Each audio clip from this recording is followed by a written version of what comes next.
The government anticipates that the cost of power in the country will reduce by 50% in the next 4 years as they seek to add 105 megawatts of power to the national grid, with the first of 3 generators coming into the grid with 35 megawatts of power, with the other 2 expected to come on board by the year 2025. Faisal Ahmed has more on this story.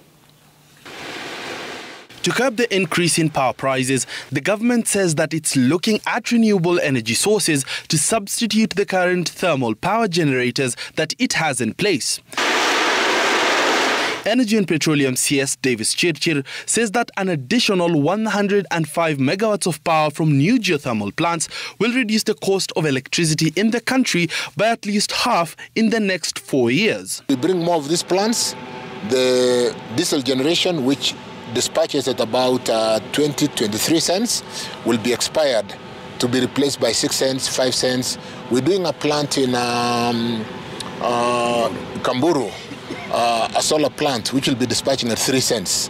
So with many of those plants, we'll suddenly see the cost of power coming down, coupled with the power losses, which will really unlock an unlocking of the transmission network.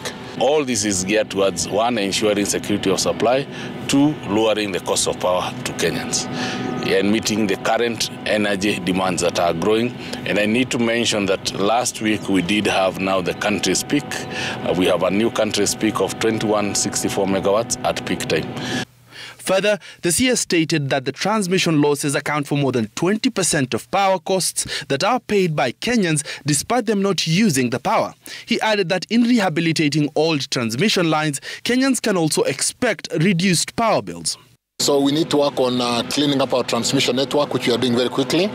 You may be aware that today we still lose 20%, 22% of our power doesn't get to the market, and therefore it is not paid for. And yet, once generated, we have to pay the generator. And the question is, how do we get the revenue to pay for the losses? We get that revenue to pay for the losses by overcharging the customer to pay for the losses. Furthermore, we are able to generate at a lower cost, much lower cost, second to hydro. 2, geothermal gives us what we call base load, and the country currently needs base load. The ministry says that this will be boosted by geothermal power coming in from Ethiopia of between 100 and 200 megawatts daily at a cheaper cost than generating diesel power. Faisal Ahmed, Citizen TV, Nairobi.